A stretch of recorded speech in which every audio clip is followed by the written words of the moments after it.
It's good for us to have new experience. Oh, right, that's what I wanted. Oh, the other end, sorry. Yes, sorry. Sorry. I'm in the wrong spot. Sorry, guys. Thank you.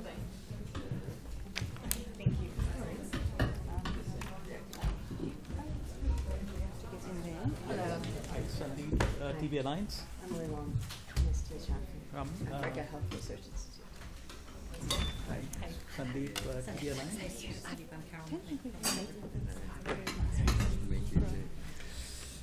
It's funny, I heard your names. I've been hearing your name for ages. Amazing. That's the first time I'm meeting you in person. Junaja. I work with TV Alliance. I had access.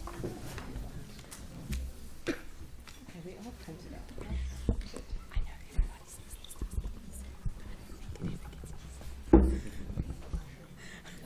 Thank you so much. Do you think it is? Hello. Yeah, that is true. That is going to be good, especially when the media's involved. It's a little bit more. We feel out of our comfort zone. Hi everyone, thanks for joining us today. As you know, this is the first press conference of the Lung Health Conference. I'm Alex Metcalf, Head of Communications at the International Union Against Tuberculosis and Lung Disease. Thanks to all for joining in the room, and also we've got people online through the conference platform and also YouTube. So thanks all for coming. I'm delighted, as you can see, to invite kind of some of the leading experts in the lung health community to be here today.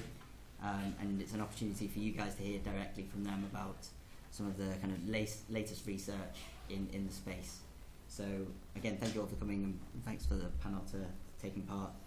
We also, I'm delighted to have with us Paran, who is a TB community key person in the community, a survivor and an advocate. So I really appreciate your time, Paran. So in terms of the format, so each of the panelists will have 5 minutes to present to you, and this will be then followed by Q&As from you guys in the room and also people online. Online, it's available through the conference system, but also on YouTube. And then if anyone has any further questions, because obviously we're limited with time, feel free to get in touch with myself or the team over there, and we can set up media huddles with different panelists. So that's available. But because of the time, I'll crack on and I'll let all the panelists introduce themselves. But I'll start with Professor Guy Marks, President of the Union. Hi, that's me. I'm Guy Marks. I don't know whether this is working. I'm Guy Marks. I'm, as Alex just told you, I'm the President of the Union. Thank you from me also to all of you for coming. You play a very important part in the mission of the Union, in fact, which is at least in part about disseminating knowledge, not just within the clinical and scientific community, but in fact within the general community. And we need people to know about many of the exciting things that are happening to deal with this terrible disease. I just need to remind you that tuberculosis is the biggest infectious disease killer in the world. It's a disease for which we've had effective diagnostic tools for over 100 years, for which we've had effective treatments that we're still using for over 70 years. And it's a disease which we've managed to eliminate in many countries in the world, but it remains the biggest infectious disease killer in the world, and it's not going away anywhere anytime soon.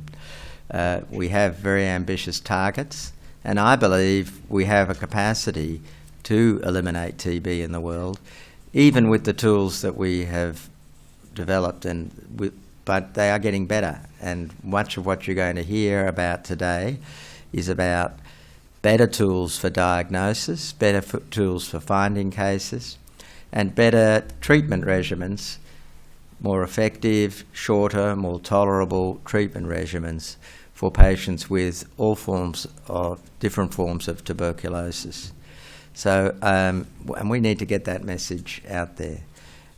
So I'm looking forward to hearing from our panellists and hearing your questions of our panellists. So I think we might start. Where do we start, Alex? Start from your, Good, Karen? From your left with Karen, yes. Okay. Okay. Do So- I need to talk on? I don't know Whether it's working. Yeah. Okay. yeah. Good afternoon, everyone. So I'm Dr. Karen de Preer. I'm a senior researcher from the Desmond Tutu TB Centre, Stellenbosch University, all the way from Cape Town in South Africa. And I've got the privilege to tell you a little bit more of a study we did to estimate the first number of children that is affected by tuberculous meningitis, or TBM in short. So this is a very serious form of tuberculosis, as it involves the membranes around your brain. And due to that, we have a very high mortality, or we see very high mortality, specifically in children that develop this disease. And it's usually fatal if untreated. And even if children do receive treatment, only there's 1 in 5 children that still dies from the disease while on treatment. I'm getting a strange echo, so let me just sit a little bit further away. Yes, so additionally, seeing as we are working with the brain and the central nervous system, the children that survives also often suffer neurological disability after TBM.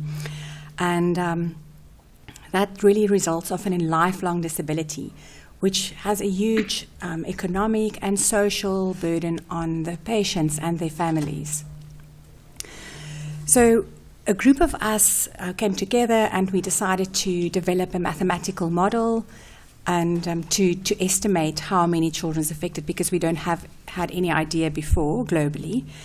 And the results from our study, we found that nearly 25,000 children in 2019 developed TB meningitis, and that is children below the age of 15. 75% of these children were younger than 5 years of age, and nearly half were not diagnosed or treated. Approximately 16,000 of this 24,000 children died due to TBM. The case fatality rate was almost 3.5 times higher in these children than in children with TB that's not TBM. And again, most younger than 5 years, and approximately 80% not receiving treatment. Of those that survived, approximately 5,500 had some form of permanent disability after their diagnosis of TBM. So they had to live with those sequelae the rest of their life. But the good news is, I think, that this is the first step to really raise advocacy for this relatively small group, small and vulnerable group of people affected by TB, because we can prevent many of these cases through routine BCG vaccination that reduces the risk substantially for children to develop tuberculosis meningitis in young children below the age of 2. And then also TB preventive therapy, which I'm sure you're all aware of, which is safe and effective and available and recommended. We just need to really start implementing it well, because then we can prevent many of these cases. I think that I haven't actually timed myself, but I'm happy to hand over, and if there's any questions, get to them later. Thank you, Karen. Yeah, we will take questions at the end, if that's okay. Carol, over to you. Sure. Thank you.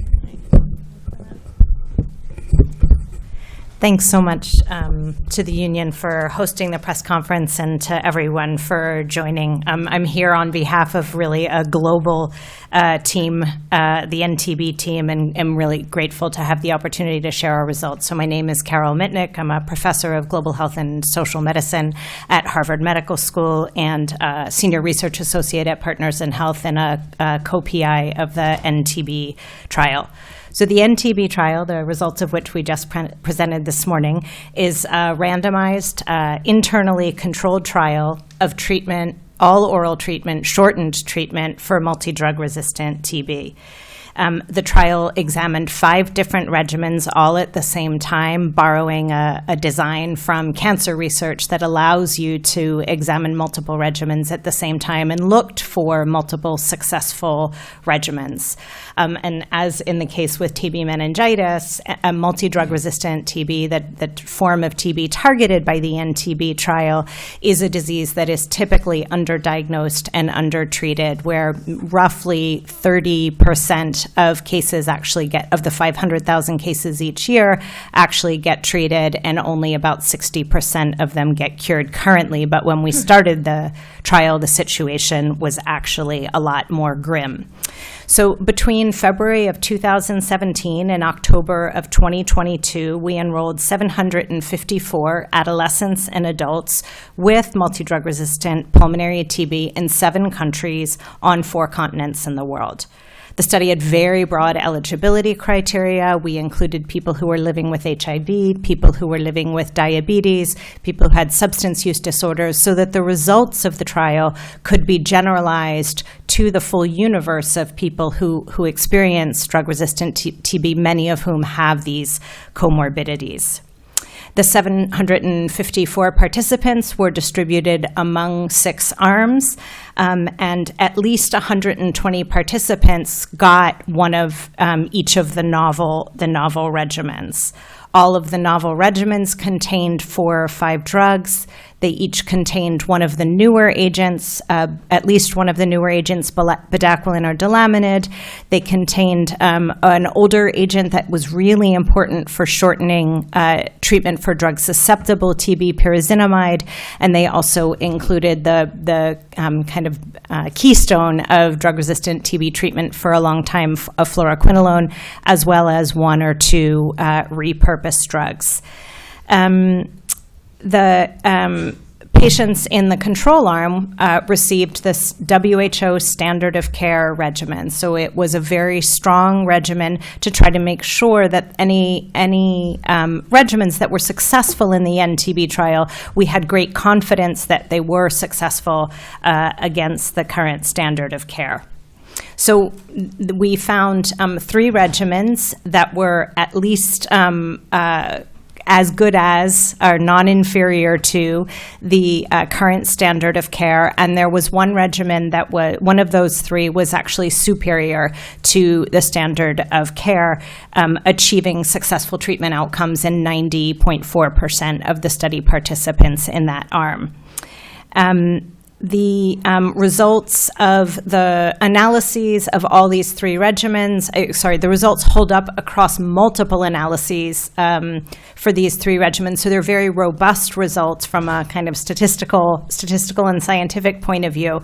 There's a 4th really interesting regimen for which the evidence was a little less strong, but it provides an alternative to existing regimens, all of which currently use drugs that are bedaquiline and linezolid, and this 4th regimen does not rely on bedaquiline or linezolid, so provides an alternative for people who might not be able to receive those drugs. All 4 regimens have manageable toxicity profiles. They improve on the standard of care, reducing some types of events like anemia and other blood abnormalities and pain or tingling in the feet. The NTB regimens do come with an increased risk of liver toxicity, and they, like most TB treatments, will require monitoring of liver function. And lastly, on the safety front, I'd just like to note that these all 4 NTB regimens, no, 3 of them, sorry, confirm that bedaquiline can be safely used to treat drug-resistant TB in people with normal baseline heartbeats, including in combination with delaminid. This was a cause for concern at the beginning of the use of delaminid. So what we have now is a situation in which there are 4 regimens, 4 all-oral shortened regimens that are demonstrated to be non-inferior against the current standard of care the longer standard of care regimen. So we have the BPALM regimen, which WHO approved last year, and then these 3 NTB regimens that can really transform the landscape for treatment of drug-resistant TB from something that was long and painful and toxic to something that can be administered in 6 to 9 months. This is particularly important as many people, as I mentioned, have the start of their treatment delayed. Many people aren't diagnosed with TB, and so we see very, very sick people who finally begin their treatment with drug-resistant TB, and the advent of these shorter regimens is a big boon to that population. I'd like to just note as an aside that the National TB Program in Peru has already started using one of these regimens, a 5-drug regimen, to replace what they were continuing to use, which was the longer injectable containing regimen in Peru. The 2 of the NTB regimens and the BPALM regimen are really all quite affordable at under $400 per course of treatment, and this compares to literally tens of thousands of dollars historically for the treatment of drug-resistant TB. So today, we really have no excuse for delaying treatment for drug-resistant TB. We have no excuse for denying treatment for drug-resistant TB. We clearly need more support for other tools, including rapid point-of-care and reliable, affordable diagnostics to couple together with that treatment, and then other measures of support that will help patients get through this form of TB treatment and all other forms of TB treatment. Thanks. Thank you, Carol. Sandeep, over to you. Thank you, Alex. Good afternoon and hello, everyone. I'm Sandeep Juneja. I head the access function at TB Alliance. TB Alliance is a nonprofit product development partnership that exclusively focuses on developing new treatments, new improved treatments for tuberculosis. That includes drug-resistant tuberculosis. One of the key achievements TB Alliance has had in recent years is to develop the new TB drug Predominant. It's only one of 3 drugs developed, I think, in the last 50 years, new compound for TB and brought to market. And we developed that in combination with bedaquiline and linezolid, what's called commonly as the BPAL regimen, which when used with or without moxifloxacin or BPAL/BPAL-M regimens is indicated for use in almost all drug-resistant TB patients, recommended by WHO late last year. So BPAL/BPAL-M is now the first-line standard of care as per WHO guidelines that came out in December 2022. So we are obviously very excited about this development. What BPAL has done, and when I say BPAL, it's interchangeably with BPAL-M, just for being quick. So what BPAL does is it significantly has shortened treatment duration from even the shorter treatment regimens that were there earlier, 9 to 11 months. BPAL is 6 months, and compared to 18 or 24-month regimens, it's a fraction of the treatment duration. It's slashed pill burden by 90-95%. It has improved treatment success rates from what we couldn't imagine earlier, from earlier 60%, as Carol mentioned, to 90% in trials. So this was exciting when US FDA approved Predominant for use in that regimen back in 2019. In 2020, it was EMA. And since then, it's been a steady clip of approvals coming from around the world from different countries. And speaking about how far it has reached and what the access to BPAL is presently, as of now, more than 70 countries have procured Predominant for use in BPAL, accounting for about 40,000 treatments cumulatively. Now, that number might seem very small, but in context of the fact that only about 150,000 people annually get treatment, and this is a completely new regimen, 40,000, given how slow the public health space moves, I think is significant. And also consider additionally the fact that the last 2 TB drugs that were introduced in the last decade or so, to reach those kind of volumes, 40,000, they took 4 to 6 times longer. We have hit in the 4 or 5 years since it's been approved, 4 to 6 times higher treatment numbers. So that is encouraging, and that gives me hope that this field actually moves. If you place the right product with the right value proposition, it moves. What's important is not only the clinical evidence around BPAL, but also the huge value proposition in the sense that it's inexpensive, it cuts down costs by 40 to 90%. We have done studies, we have done published papers on that. No wonder a lot of countries are excited. They are implementing it. If you look at the top 20 countries, I think 13 or 14 already have concrete plans to implement BPAL if they are not doing so.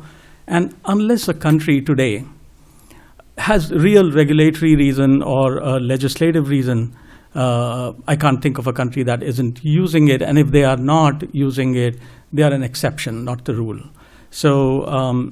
But that brings me to Lift TB. That's a country engagement project, which we began long before the guidelines came out, proactively, when we were certain that the risk of BPAL succeeding and getting onto the guidelines were relatively low.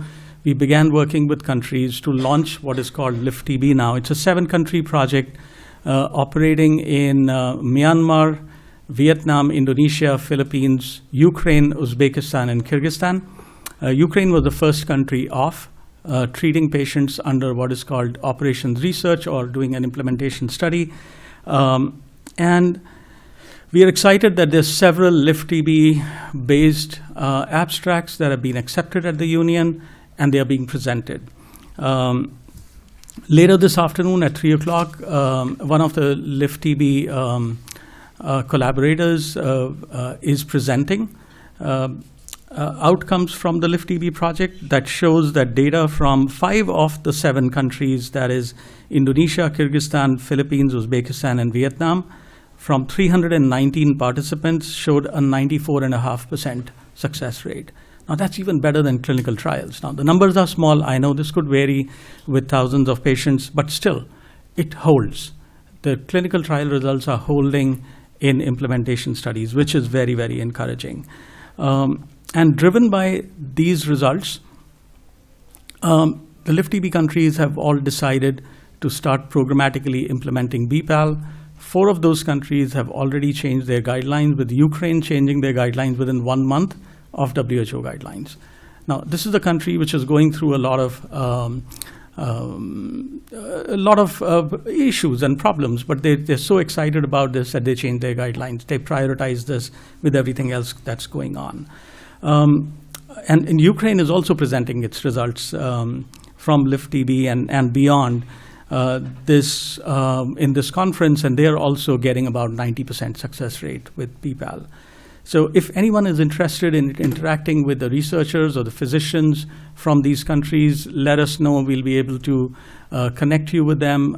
We also have one of the authors of the abstract that is being presented in this room today, Dr. Salah Fureda. He's right here. If you want to dig deeper into results and numbers, we encourage you to connect with him.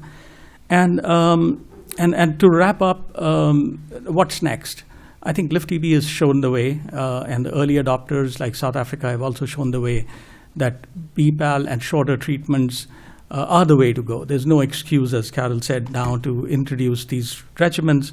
So we'll continue to take learnings from Lift TB to any country that's interested. They don't have to reinvent the wheel.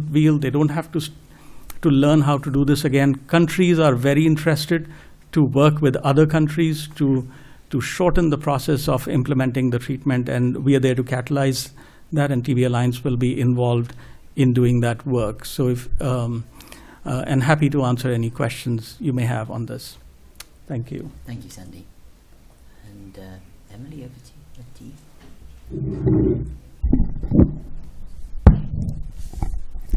Hello? Okay. Hi, I'm Emily Wong. I'm assistant professor at the University of Alabama in Birmingham and a faculty member who lives in Durban, South Africa at the Africa Health Research Institute. And I'm one of the co-PIs of the Vukuzazi study.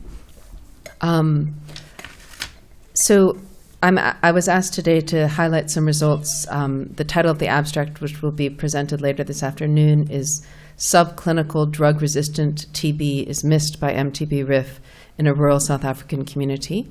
But to make that understandable, I'll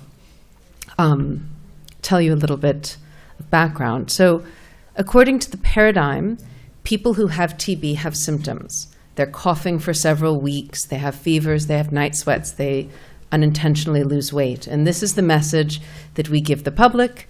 This is the message that we teach doctors and nurses. And this, in turn, is how we educate patients. We ask them, if you have any of these symptoms, come to the clinic for diagnosis.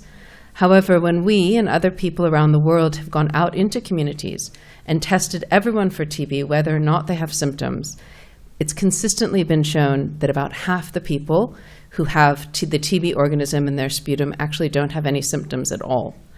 And so scientists are beginning to really think that the people who have symptoms might represent kind of the tip of the iceberg in terms of all the TB that's out there. And the reason that I think that is findings from our own work. So our research team is based in KwaZulu-Natal, which is on the east coast of South Africa, in an area of high HIV and TB prevalence.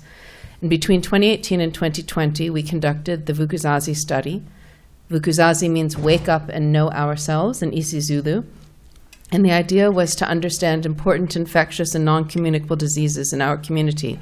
So we went out and screened everyone who was over the age of 15 for TB using mobile digital chest x-rays, and we collected sputum if people either had a symptom or they had any degree of chest x-ray abnormality in their lungs. So our results, we found that in our community, 1% of people, so 1 in 100, had evidence of TB in their sputum. But of those people, we were really surprised to find that 80% had no symptoms at all. So they were asymptomatic, and we call that subclinical TB. And what we're reporting here today is that 10% of everyone who had TB in their sputum had drug-resistant TB. And in fact, 90% of those people who had drug-resistant TB also had no symptoms.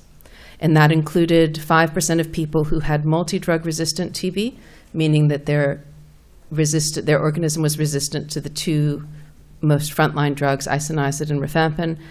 And 1% of people, again with no symptoms, had pre-extensively resistant tuberculosis, resistant to all the drugs we tested except for bedaquiline and linezolid. So what this means is that there's a reservoir of TB, which includes drug-resistant TB, in our communities. People who don't feel ill or realize that they're ill can carry on with their daily activities without the chance to get diagnosed or treated. It's currently not known what role, if any, people with asymptomatic or subclinical TB may play in transmission, but obviously this is a critical question that needs to be answered with urgency. The issue of subclinical or asymptomatic TB is increasingly recognized and agreed upon by scientists, but its existence is kind of an inconvenient truth because it requires us to completely rethink public health systems' approach to TB. It will be necessary to go out and screen people in communities who aren't necessarily symptomatic. And currently, while we have some exciting new tools that are allowing this to be possible, they're not at the price point or accurate enough to really allow this to be done at the scale that's necessary to address the problem. So just to reiterate the main findings of this work, when you do go out into communities and conduct screening there, you will find many people who have TB that don't have symptoms. This does include drug-resistant TB, and it means that there's a reservoir of undiagnosed TB that represents an opportunity for early diagnosis and treatment to prevent some of these more severe forms of TB that we've heard about today. And in summary, I'll leave you with the idea that I really do think it's time for us to shift that paradigm and not always think of people with TB as being extremely ill. Thank you. Okay. Okay. Hello. Good afternoon, everyone. My name Paransari Mitawinarni. I'm from Indonesia, and I'm survivor from TB for twice. So 2008 for sensitive TB drugs and 2012 for drug-resistant TB. So looking back on my own journey, I recall the harrowing experience of enduring heavy pill burden, long treatment, and a recognizing side effect, a lot of one. But today I'm really happy, and I'm so pleased that to stand here and become the witness of the transformative progress being made in TB research. So the landscape of the TB treatment has changed, and it's changing for the better one. I'm heartened to know that the people facing the TB today do not have go through the same challenge that I face, a lot of side effect, and even wanted to suicide because I'm so tired with the pill burden and everything. This is thanks to the ongoing research that is tirelessly working towards improvement treatment regimen. In my work now supporting individuals on the TB treatment, I have seen the impact of groundbreaking innovation such as the BPAL regimen. This is novel approach bring a new sense of hope, not just in Indonesia but around the world. The introduction of the regimen like BPAL is not just about medical advancement. It's about transforming lives. The quality of life of individuals bearing DRTB has significantly improved, and the cure rates are a testament to the effectiveness of this new treatment. So I'm proud to be Indonesia, a country at the forefront of rolling out this new and improved treatment. Our commitment to the health and well-being of our people shines through as we pave the way for the brighter TB-free future. But however, our journey doesn't end here. Today, I call on all nation to follow the same path with Indonesia too. Let us join hands in ensuring that no one, regardless of their location, is left behind accessing this life-changing treatment. And before I conclude, I want to express my deepest gratitude to everyone involved in TB Response. Your dedication and hard work are making such a big difference. But our work is not done yet. I urge to all partners in TB Response to continue their effort to discover, to develop, and to deliver better and simpler regimen and treatment for everyone in everywhere. So last from me is thank you once again for your time and commitment to this critical cause. Together, I believe we can't and we will defeat TB and ensure a healthier, TB-free world for generation to come. Thank you.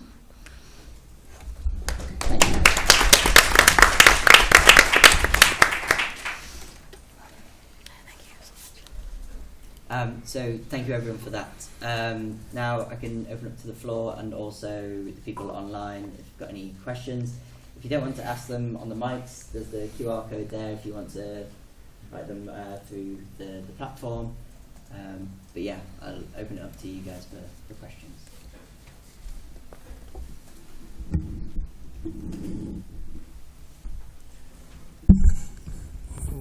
While you're thinking about it, let me just make a comment that about some of the things we've just heard. I think it's fair to say that we've heard a lot about drug-resistant TB over the last 10, 15 years, and it has been a crisis in TB control. And to a large extent, frankly, it was a crisis of our own making. But that's a long story, but it has to do with the approach to the management of TB.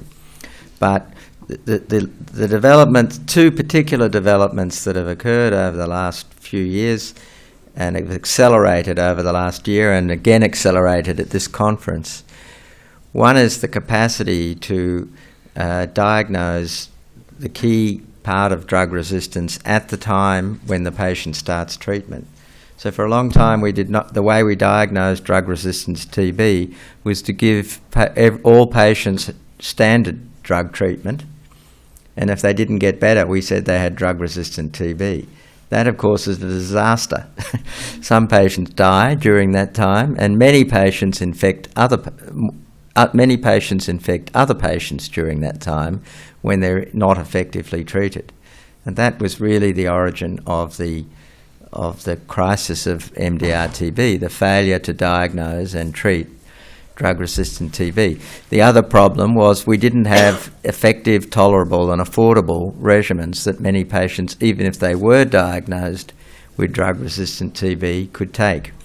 Now we have effective, affordable and tolerable treatment regimens that can be administered within 6 months, essentially the same as what we're doing for drug-sensitive TB, the same duration as we have for drug-sensitive disease.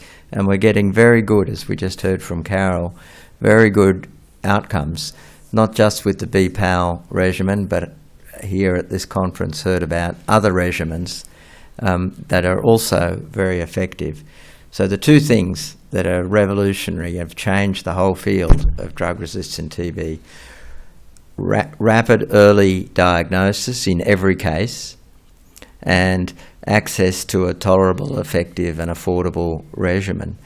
We just now need to make sure that everybody gets both of those things. Everybody needs to get this diagnostic test done at the time when they're first diagnosed with TB, and everybody who has rifampicin resistance needs to get one of these short, tolerable and effective regimens. So I think that's the message I would want you to take to the world from what you've heard here today and what we've been hearing recently. There's a mic here. I can just speak up if that's okay. There may be people online. Hi, my name is Vinita and I'm from India. I'm a communication strategist and I'm here as a content creator. And I've been working in TB since 2013 when there was an outbreak of DRTB in India. My question is, because I've seen patients very closely and I've seen the combination of biomedical aspects and the social determinants of TB, what I really want to understand is, currently in the global program, what is the space for involving social determinants of TB? And whether we're making way for that beyond the biomedical aspects, and are there any plans for that? I can simplify it if needed. Guy, do you want to? Well, maybe Carol might want to. Do you want to have a go first, Carol? Sure, And then sure, I'll have a go. Thank you. Thank you, Vinita. It's an excellent question, and also just thinking about Haran's experience with drug-resistant TB. So I think it's very clear that people need support through these treatment regimens, even if they're shorter, even if drug-susceptible TB can be treated in 4 months and drug-resistant TB treatment has been cut in half or a third. Supportive care is going to be necessary for everyone. And I do think there's an increasing recognition of that. Global Fund has been more willing to accept treatment support, nutrition packages as part of budgets from Global Fund. There's more multi-sectoral action. That was a very, very important part of the NTB trial, was to provide support, and thanks really to the forward thinking of our donor Unitaid and to the fact that this was done by a group, the trial was done by a group of non-governmental organizations, so Partners in Health, Doctors Without Borders, and Interactive Research and Development, who were all very oriented toward direct service and very oriented toward providing the full package of what's sometimes called at Partners in Health the 5 S's, and I can never get it right the first time: space, staff, stuff, systems, and support, and social support. Exactly. I do think there is increasing recognition of the value of all of these elements, and maybe increasing financial opportunities, given that the regimens are shorter, given that the regimens are less toxic, and there'll be fewer expenditures on the health, the biomedical part of it. and they're all fully administered in the community, so there's no need for hospitalisation, which is also another important aspect. If I may add on that point, I spoke about the Lift TB project earlier, and one of the key aspects of that project is capacitating the communities in select countries. We haven't been able to do that in every single country. It also depends on availability of community partners, so capacitating the communities to help themselves, to strengthen their capacity to absorb innovation that's coming in, understand it, and then collaborate with the program to build demand for progress and innovation. So there has been that social aspect of that in Lift TB in multiple countries, and we are looking at growing that from that experience. And fortunately, I have Robin Waite, who's working from TB Alliance, who's working very closely with the communities, including Vinita, not much to do with this, on content creation. So she's your person to speak with after this meeting. And Paran actually does a lot of this work on the ground, supporting people through their treatment. So Paran, I'm wondering if you can share a little bit about the work that you do and maybe identify some of the key challenges to the work, and also some of the benefits of the work that you're doing from the person on treatment perspective, and also your perspective of somebody who has survived DRTB. Okay, thank you. Well, since 2014, after I graduate from those very long treatment, I joined with a patient organization in Jakarta. So in Indonesia, we have like 23 patient organization in 16 province, and I'm become the peer educator for the first. And then when the program came from Global Fund, I jumped into the patient supporter. And I have like 15 DRTB patients, so I really know what is the difference with my experience with TB, because even though we have the same medicine, but we all have the different stories. So in 2019, I starting to become more. I increased my work as a DRTB case manager in 2 referral hospitals in Jakarta. So now I have around like 35 DRTB patients under my supervision. So, I don't have any patient for BPAL regimen because my hospital is not included in the OR, operational research, but other friends from my organization, PETA, they have the patient that with the BPAL regimen, and what I hear from their stories, it's really such a big impact because it's only 6 months, and in the first month, some of the patient is doing their life back again so fast, because like me, I need more than 7 months just to like accepting myself having DRTB, and I have to like dealing with all the side effects because it's not really easy. So I lost my job, I lost friends, I lost everything. So it's not very convenient. I have to take pills around like 15 tablets every day, and I have to swallow less than 1 or 2 hours. And then I have to dealing with all of that things for 20 months. So all of you can imagine how 15 pills a day. And at 2012, I still using injection. So injection, it's around like every Monday to Friday until like 7.5 months. So that's what I say. It's my journey. It's very horrible things. So now when I see and heard my friends telling me about what is the condition, what is the difference between the old patient with the old regimen and the new patient with the new regimen. So I really encourage all the national TB program, please. I mean, I'm sure not everyone can dealing with such of things. So when we have a better tools, we have a better treatment, and can make everyone like me really a human, because I feel like a dead, because when I have sold all those pills, I need like 6 hours just to find and just to can do something. I mean, like woke up and everything. So I always encourage, come on, let's have the, I mean, why don't we, what do you expect?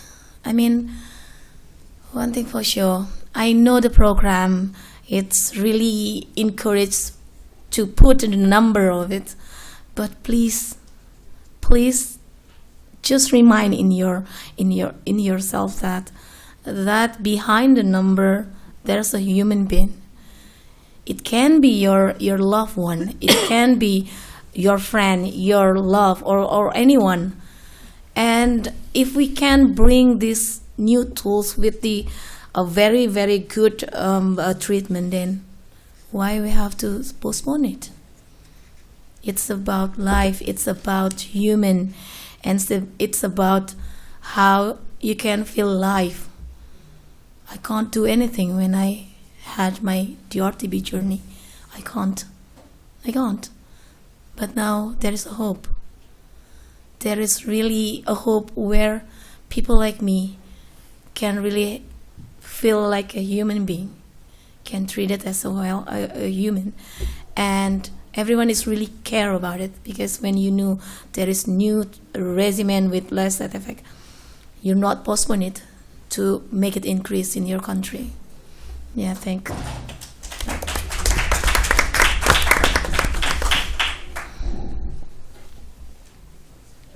Any more from the room at all? If not, I've got a couple of questions. I have a question, technical question, sorry. I missed your presentation today. You said the study started in 2017, and the control arm was the standard of care. What was that? Regimen? Yeah, so the NTB trial started in 2017, and the control regimen was the WHO recommended standard of care at the time. So that could include bedaquiline, delamanid, clofazimine, linezolid, as well as quinolones and other drugs, currently known as Group C drugs. So some of the oral drugs that are less toxic. It also could include an injectable at the beginning. We allowed the construction of the control arm to change as WHO guidance changed. So there were two guideline updates during enrollment in the NTB trial. So we updated the guidance that we provided to the investigators who were composing the standard of care in the control arm. But that they continued to include bedaquiline, delamanid, linezolid, clofazimine, cycloserine in large numbers. It was intended to be a minimum of 5 drugs at the start, and the injectable dropped off pretty quickly in the course of the trial. Thank you. Yeah. May I just add one thing? In listening to Paran, it just reminded me that I think one of the huge advantages, and Guy, you alluded to this too, is that we now have options in the space for treatment of drug-resistant TB. And part of the mess that we were in earlier was because there was a single regimen for everybody. And as you said, Guy, people got that regimen until basically it became disastrously clear that it was the wrong regimen. And so now we have the BPAL and BPAL-M option. We have these 3 NTB regimens that are all non-inferior for people who can tolerate bedaquiline and linezolid, bedaquiline or linezolid. And then there's also this possibility of the 4th NTB regimen. And so we can move towards a space of more patient-centered care. So in addition to the support, there can be treatment options and opportunities for people who have drug-resistant TB to discuss their preferences is with their providers. And these NTB regimens could also be used in young children. There is not currently a recommendation for the BPAL-M regimen to be used in young children, but all the drugs in the NTB regimens have pediatric formulations and are endorsed by WHO for use in pediatric populations and are also considered acceptable for use during pregnancy. So that's another advantage.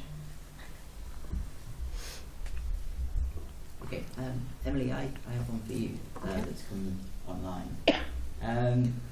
So it says, how far is South Africa from introducing screening as a public health intervention for asymptomatic TB, and kind of what needs to happen to make this possible? So that's a very relevant question. South Africa is not waiting for perfect tools or complete clarity as a national department.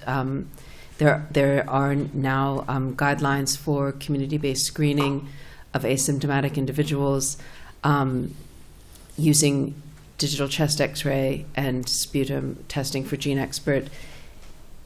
I think you'll see a lot of people out in the conference, and you'll hear a lot of discussion about how to use those digital chest X-rays. It's not an absolutely straightforward thing, but I firmly feel that we shouldn't wait to answer all these questions. We should get started and do good research alongside of it so that we can answer questions as we move forward.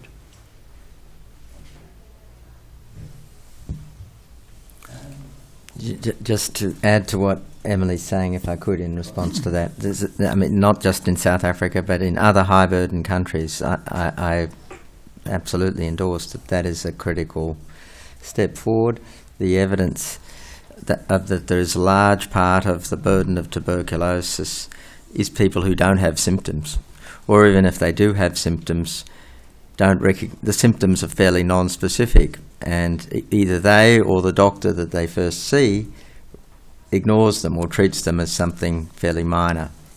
And so many patients who actually, they're not desperately ill, but they do have active pulmonary tuberculosis. And although, as Emily said, we don't have all of the evidence yet, it seems most likely, from what evidence we do have, that those people are transmitting the infection to other people.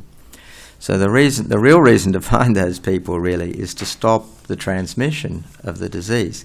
These are people who don't have symptoms or don't have severe symptoms, and some of them at least will self-cure. They won't all get worse. Some of them will cure themselves.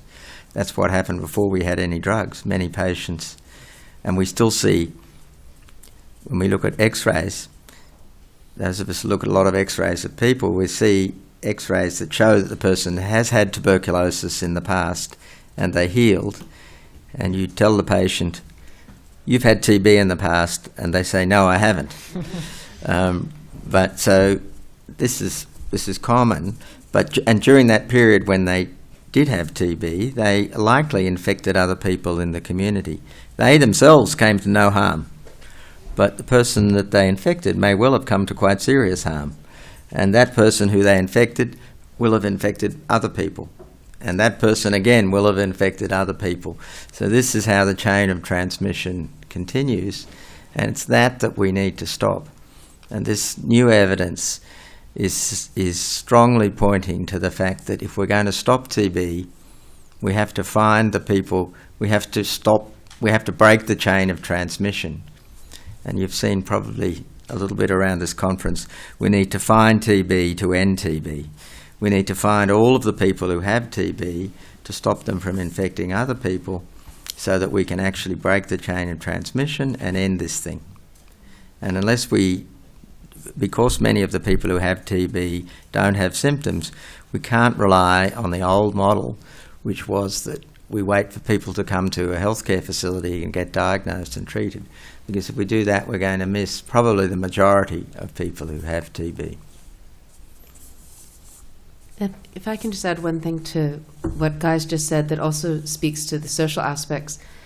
For those who, I come from KwaZulu-Natal, where we have one of the most intense HIV epidemics in the world.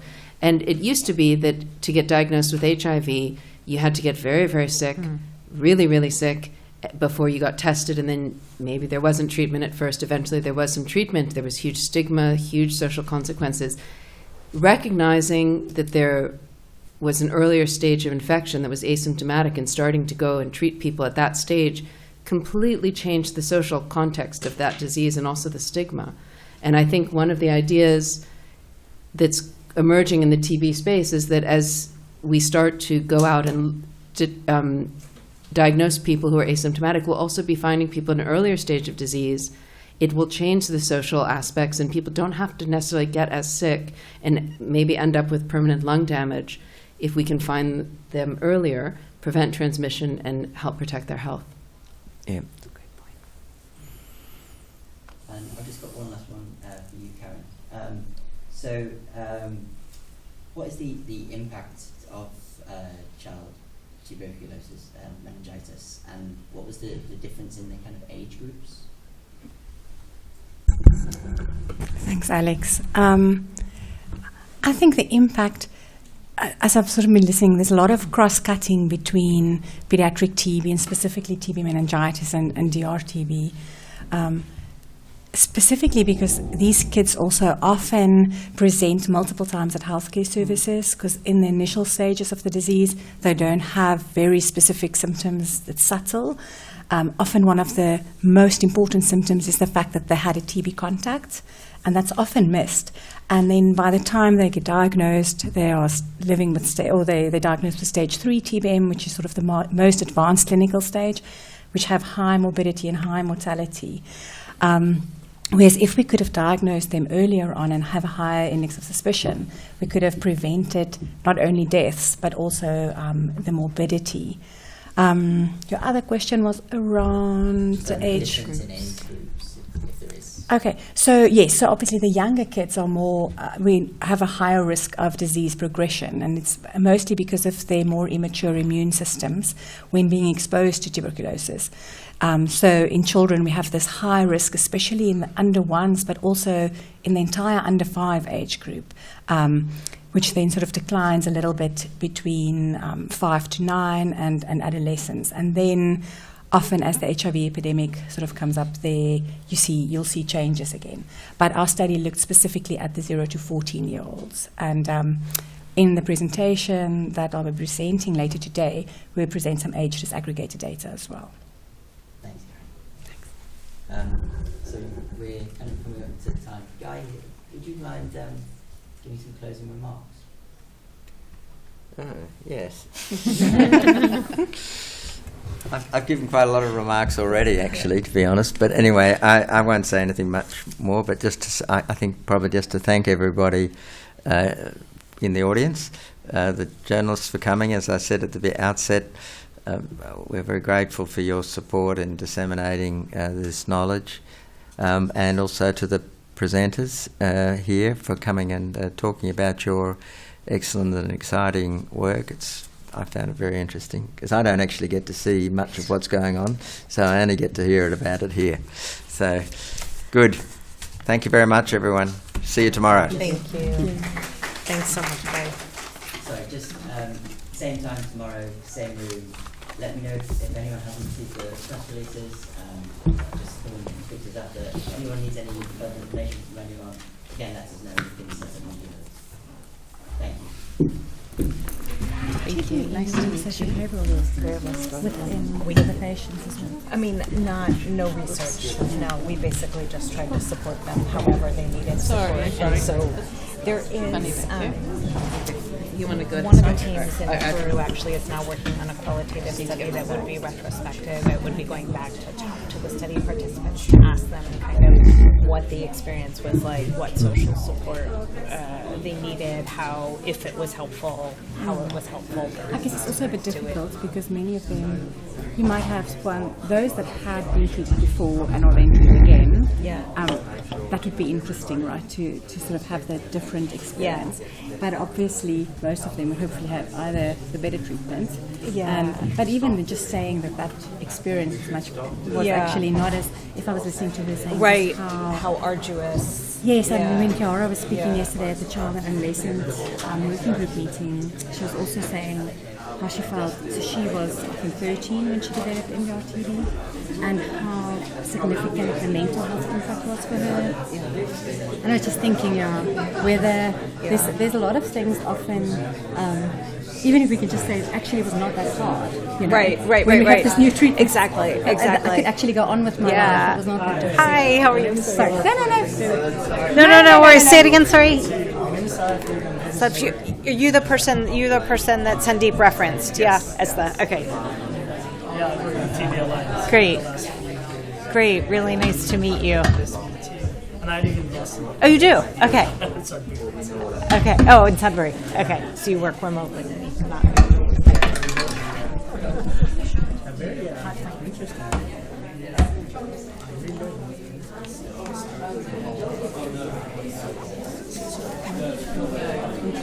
Yeah.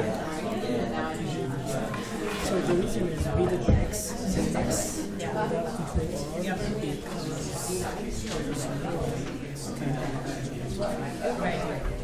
Yeah, so admittedly, you're comparing to a range of regimens, and when we look at the kind of describe the control arms, say, by how many